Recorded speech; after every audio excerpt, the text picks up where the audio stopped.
Hello everyone, welcome to our channel Isc Steno. We are starting the passage at speed of 110 words per minute. Start.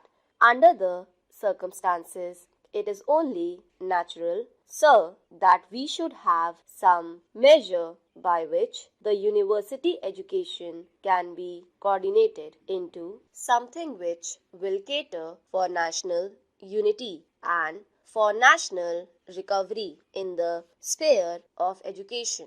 But unfortunately, this bill, with all the fine things that the mover described yesterday, does not attempt to do anything. For instance, it has gone far beyond the terms of reference, if I may say so, of the University Education Commission with regard to the constitution of a University Grants Commission. From the very title, it is obvious that the University Grants Commission will deal with the allocation of funds that will be permitted by Parliament for educational purposes. That is how it is done in other countries. In England, for instance, the British Parliament makes a grant and the University Commission distributes it among the 19 universities. Here, this is not a compulsory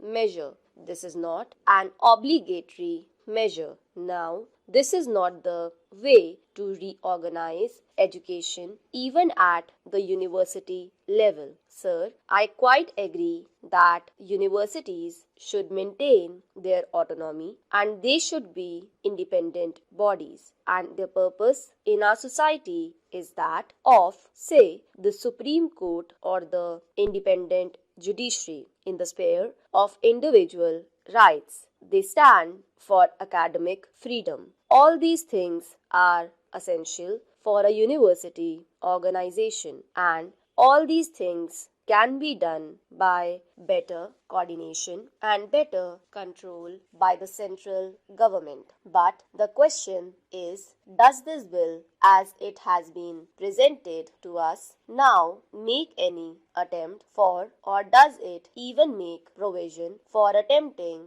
these things? My humble opinion, sir, is that it does not. To begin with, sir, it has gone far beyond, as I said, the duties imposed on the University Grants Commission by the University Education Commission itself. Secondly, it has failed to understand the reason why there is a fall in the standards of education and the reasons why there should be a coordination of efforts and for determining the standards of teaching and examinations in our universities. Sir, the standards of teaching and examinations can be maintained only by the university itself. It is not legislation that determines the standards of a university. It is not the inspecting bodies that determine the standards of a university. The standards of a university are determined by the teaching staff,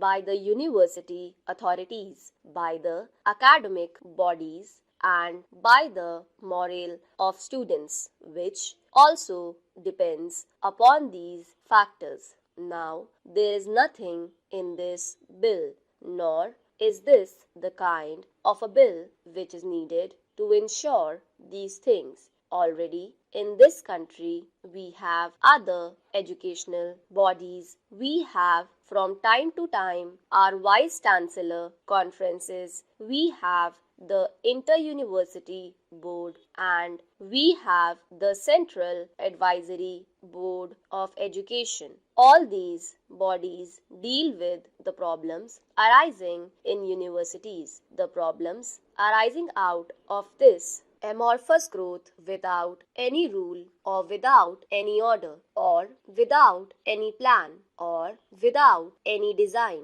or without any policy. Now, these things have not been dealt with by these advisory bodies. Therefore, if the government thinks that a statutory body should be created, then I should say that this is not the kind of bill that should be produced. Secondly, sir, what is the means of control that the organization will have when it is constituted? The means of control is finance, and finance that it has is very, very inadequate indeed, as it is evident from the financial memoranda. Now, we may agree that the University Grants Commission is likely to get huge grants, as it should, in my opinion, because one recalls the statement made by the minister in the British Parliament after distributing £12.5 million to 19 universities. He said, "If there is a demand for university education, I will not hesitate to grant more funds." That should be the spirit in which our Parliament should work with regard to the encouragement of university education. Now, there is no obligation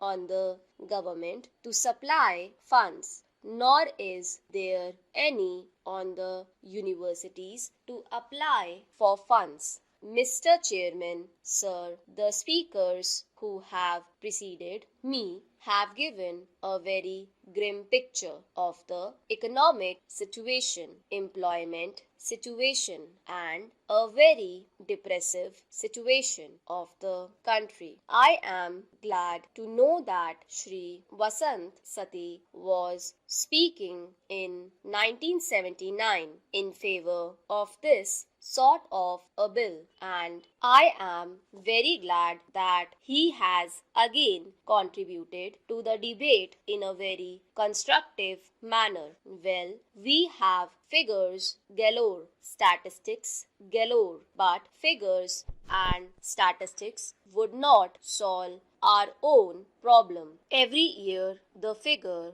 of 8 million unemployed is added. We are sending rockets into the sky, but we are not spending enough money for the poor and the needy people of this country. We have made serious mistakes in various fields, as has been pointed out by Shri Vasant Sati. Stop.